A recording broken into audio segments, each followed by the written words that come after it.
Hello friends, I am Shashi Srivastava and you are watching Shashi sir की class. आज का topic काफी इंपॉर्टेंट है और हमारा टॉपिक है कंडीशनल सेंटेंसेस। कंडीशनल सेंटेंसेस के चार टाइप होते हैं, जीरो, फर्स्ट, सेकंड, थर्ड। इस चारों टाइप को हम अच्छे से आज पढ़ेंगे। कंडीशनल सेंटेंसेस होता है क्या है, मतलब कि इसमें कुछ कंडीशन दिए रहते हैं, मतलब कि सेंटेंस तभी पूरा होगा जब इसमें कंडीशन होगा। जैसे समझिए, अगर मैं प्रधानमंत्री होऊंगा तो देश की सेवा करूंगा, तो इसमें कंडीशन क्या है कि मैं प्रधानमंत्री बनूंगा तब। अगर आप कठिन परिश्रम करेंगे तो पास हो जाएंगे, इसमें कंडीशन है कि आपको कठिन परिश्रम करना होगा। तो इसके कुछ टाइप्स होते हैं, चार टाइप्स, ठीक है। एक एक के बारे में हम आपको पढ़ेंगे हिंदी से इंग्लिश, ताकि आपको अच्छे से क्लियर हो जाए। तो चलिए स्टार्ट करते हैं। कंडीशनल सेंटेंस का पहला टाइप है zero conditional, first conditional, second conditional और थर्ड कंडीशनल। पहला जीरो कंडीशनल। तो चलिए अब देर नहीं करते, स्टार्ट करते हैं जीरो कंडीशनल सेंटेंस।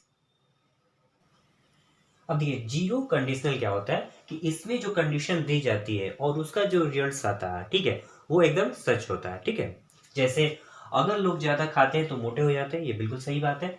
अगर आप सच बोलते हैं तो सभी आपकी तारीफ करते हैं, ये भी बिल्कुल सही है। मतलब ये जो कंडीशन दिया गया, जो उसका रिजल्ट आ रहा है, वो फैक्ट है, मतलब सही बात है। अगर बच्चे भूखे हैं तो रोते हैं, अगर तुम आग को छूते हो तो जल जाते हो। ये सारी चीजें जो है वो जीरो कंडीशन में आती है, क्योंकि जो भी कंडीशन है, इसका जो रिजल्ट है वो एकदम सच बात है।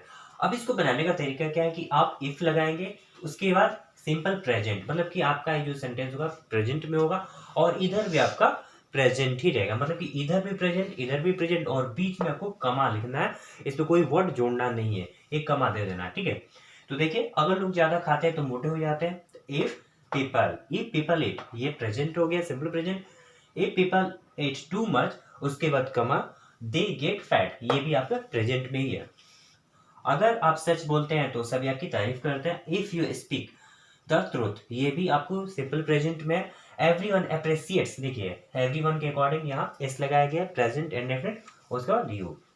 अगर बच्चे भूखे हैं, यहाँ पर एक से ज्यादा बच्चे हैं तो यहाँ चाइल्ड नहीं, चिल्ड्रेन होगा। ठीक है, if the children hungry they cry, ये भी प्रेजेंट में और ये भी प्रेजेंट में है। यहाँ दे लिखा गया तो इसलिए मैंने चिल्ड्रन कर दिया, क्योंकि इससे आप बच्चे हैं। अगर तुम आग को छूते हैं, if you touch a fire, ये भी टच अ फायर जो है प्रेजेंट में है, और यू गेट बर्न, ये भी यू गेट जो है ये भी प्रेजेंट में ही है। तो इस तरह से ये जीरो कंडीशनल था, जब आपको कंडीशन और उसका रिजल्ट पॉसिबल हो, सही बात बताता है, तो आप उसको जीरो कंडीशनल में रखेंगे। और इसका स्ट्रक्चर है इफ के बाद प्रेजेंट, और दूसरे सेंटेंस को भी प्रेजेंट में ही रखेंगे। तो चलिए नेक्स्ट है, शुरू करते हैं। नेक्स्ट है द फर्स्ट कंडीशनल। ठीक है, देखिए इसमें क्या होता है कि इसमें जो कंडीशन होता है ना, ठीक है, वो पॉसिबल होती है। तो इसको पहचानने का तरीका ये होता है कि इसमें जो सेंटेंसेस होता है, दोनों या तो फ्यूचर में ही होगा, दोनों सेंटेंस जो होंगे वो फ्यूचर में ही होंगे। इसका स्ट्रक्चर होगा इफ, उसके बाद देखिए एक सेंटेंस प्रेजेंट में बनता है, जिस सेंटेंस के साथ इफ जुटेगा वो हमेशा प्रेजेंट में रहेगा, और जिसके साथ इफ नहीं जुटा रहेगा उसको आप विल, मतलब कि फ्यूचर में रखेंगे। उसके बाद इन्फिनेटिव, मतलब कि हमेशा V1 का इस्तेमाल करेंगे। अब देखिए इसको समझते हैं। अगर वर्षा होती है, या ये भी हो सकता है अगर वर्षा होगी तो पार्क नहीं जाऊंगा, ये भी सेंटेंस हो सकता है। तो दोनों सेंटेंसेस जो हो गया वो फ्यूचर में हो गया, लेकिन हम इसको एक सेंटेंस को प्रेजेंट में रखेंगे। और किस सेंटेंस को प्रेजेंट में रखेंगे? जिसके साथ ये अगर सब जुड़ा हुआ है। If it rains, if it rains ये प्रेजेंट हो गया, प्रेजेंट इंडेफिनिट। और I will not go to the park, मैं पार्क नहीं जाऊंगा, ये फ्यूचर का हो गया। अगर मेरे पास पर्याप्त पैसा होगा तो मैं नए जूते खरीदूंगा, ये पॉसिबल है कि उसके पास अगर पैसा आ जाता है तो खरीद लेगा। ठीक है, तो इसमें भी देखिए, यहाँ भी फ्यूचर, यहाँ भी फ्यूचर, लेकिन हम एक को प्रेजेंट में रखेंगे और प्रेजेंट को किस में रखेंगे? If I have enough money I will by new shoes. Next है, अगर आप भारत आएंगे तो मैं आपको घुमाऊंगा। तो देखिए इफ यू कम, ये हो गया प्रेजेंट, तो India I will show you around. Next है, अगर तुम जल्दी नहीं करोगे तो तुम्हारी बस छूट जाएगी। तो जल्दी नहीं करोगे, इसमें अगर लगा हुआ है तो इसको हम प्रेजेंट में बनाएंगे। If you don't do Hari you will miss the bus, इसको आप फ्यूचर में रखेंगे। तो याद रखिएगा, इस तरह के सेंटेंसेस जब दोनों साइड फ्यूचर ही शो करेगा, मतलब कि लास्ट में गा गे गी रहेगा और ऐसा लगेगा कि दोनों सेंटेंसेस जो एक दूसरे से कनेक्ट है फ्यूचर के। तो आपको ये देखना है कि कौन से सेंटेंस में अगर लगा है। अगर इसको इधर ला दिया जाए और इसको इधर ला दिया जाए तो फ्यूचर पहले हो जाएगा और प्रेजेंट बाद में। ये कंडीशन नहीं कि पहले आपको प्रेजेंट रखना है फिर फ्यूचर। आपको ये देखना है कि अगर इफ किसके साथ जुटा है उसी के साथ आपको प्रेजेंट रखना है, चाहे इसको आप इधर रख दीजिए या इसको उधर रख दीजिए। तो इस तरह से ही हमारा फर्स्ट कंडीशन समाप्त होता है। अब चलिए नंबर 3 देखते हैं, द सेकंड कंडीशनल। अब थर्ड नंबर है द सेकंड कंडीशनल। इसमें क्या होता है कि इसमें ऐसे कंडीशंस होते हैं जो फ्यूचर में शायद ही पॉसिबल हो, ठीक है। इसको बनाने के लिए हम लोग क्या करते हैं, इफ को रखते हैं, उसके बाद पास्ट सिंपल, मतलब कि आपको सिंपल पास्ट जो टेंस है वो यूज करना है, उसके बाद वुड का यूज करना है। इधर पास्ट हो गया तो इधर अब वुड हो जाएगा, ठीक है। और उसके बाद इंफिनिटिव, मतलब कि वुड के बाद हमेशा वर्ब का फर्स्ट फॉर्म ही यूज होता है। अब देखिए कुछ एग्जांपल्स।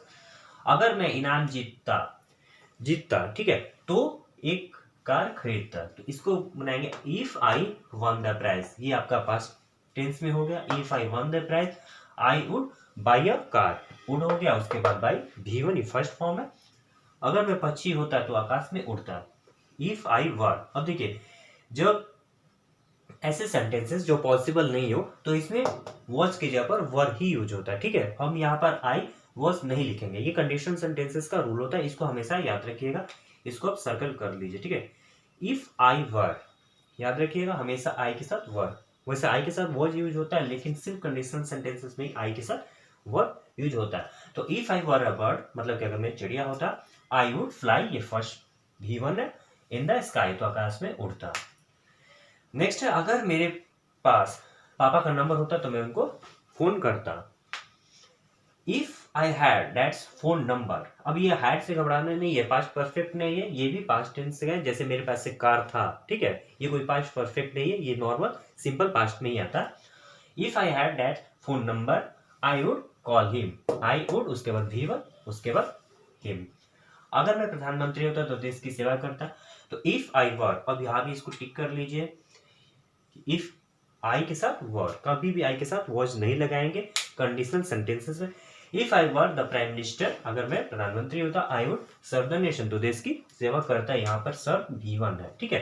तो इस तरह से ये सेंटेंसेस जो होते हैं इसमें आपको एक ध्यान रखना है कि इधर आपको पास्ट का सिंपल फॉर्म यूज करना है और उधर आपको वुड के बाद V1 यूज करना है। तो चलिए एक और टाइप बचा हुआ है थर्ड कंडीशन, उसको भी देखकर जल्दी से समाप्त करते हैं। नेक्स्ट है थर्ड कंडीशनल। देखिए इसमें क्या होता है कि इसमें पास्ट में कुछ ऐसी चीजें होती हैं जो हम इमेजिन करते हैं कि पास्ट में अगर कुछ ऐसा हुआ होता तो फ्यूचर में कुछ और हुआ होता, मतलब कि रिजल्ट इमेजिन करते हैं। इसमें देखिए जैसे कि अगर तुमने पढ़ाई की होती, मतलब पास्ट में अगर आपने पढ़ाई किया होता तो तुम परीक्षा पास कर गए होते, मतलब हम इमेजिन कर रहे हैं कि अगर पास्ट में इसने ऐसा किया होता तो फ्यूचर में वो काम कर गया होता, मतलब कि अगर पास्ट में वो पढ़ाई किया होता तो आज एग्जाम पास कर गया होता, ठीक है। तो इस तरह के सेंटेंसेस जो होते हैं वो थर्ड कंडीशनल में आते हैं। इसको बनाने का रूल है कि इसमें इफ का यूज होता है, उसके बाद पास्ट परफेक्ट, यहाँ देखिएगा पास्ट परफेक्ट यूज होता है। पास्ट परफेक्ट मतलब कि हैड और V3, ठीक है। इसके पहले जो यूज हो रहा था उसमें पास्ट परफेक्ट यूज नहीं हो रहा था, वो सिंपल पास्ट था। इसमें पास्ट परफेक्ट यूज होगा, मतलब कि हैड और V3, और इधर आपको वुड के बाद आपको हैड लगाना है। इसके पहले जो था वुड के साथ V1 था, लेकिन वुड के बाद जब हैड लगता है तो यहाँ पर आपको V3 यूज करना पड़ता है। आप would have, should have, could have के बाद हमेशा V3 यूज करेंगे, जिसको पास्ट पार्टिसिपल लिखा गया। पास्ट पार्टिसिपल मतलब वर्ब का थर्ड फॉर्म। अब देखिए अगर तुमने पढ़ाई की होती तो तुम परीक्षा पास कर गए होते। इफ यू हैड स्टडीड, मतलब आपने पढ़ाई की होती, ये V3 में हो गया, स्टडी का V3, the wood have past. अब यहाँ पास का भी V3 है, द एग्जामिनेशन। अगर मुझे सच पता होता तो मैं तुम्हें बता चुका होता, तो इफ आई हैड नोन, अगर मुझे पता होता, know knew known third form, the truth मतलब सच पता होता, I would have told, tell का ये थर्ड फॉर्म है, ठीक है। अगर तुम टैक्सी किए होते तो ट्रेन नहीं छूटती, तो इफ यू हैड टेकन, ये टेक का थर्ड फॉर्म है, taken taxi, you would not, इसमें नहीं है तो नॉट हम लिख दिए, हैव द मिस का ये third form, miss the train. अब देखिए ये जो चीजें हमने लिखी उसको थोड़ा ध्यान से देखिएगा। कहीं कहीं जो कंडीशनल सेंटेंस में ये थर्ड टाइप है ना, इफ को हटा दिया जाता है। जब इफ हटेगा तो हैड बाहर आ जाएगा।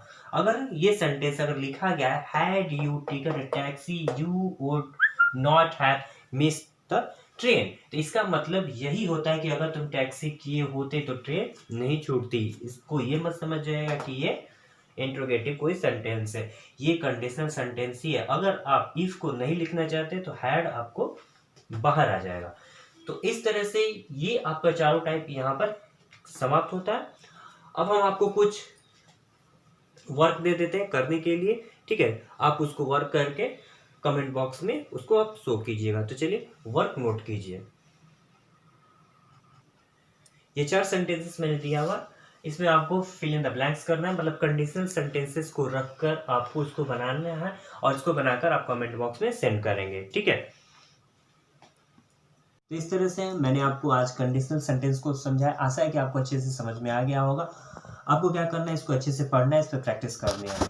अगर आपको वीडियो अच्छा लगा, आपको समझ में आया, कुछ नया सीखने को मिला, तो लाइक कमेंट शेयर जरूर करिएगा।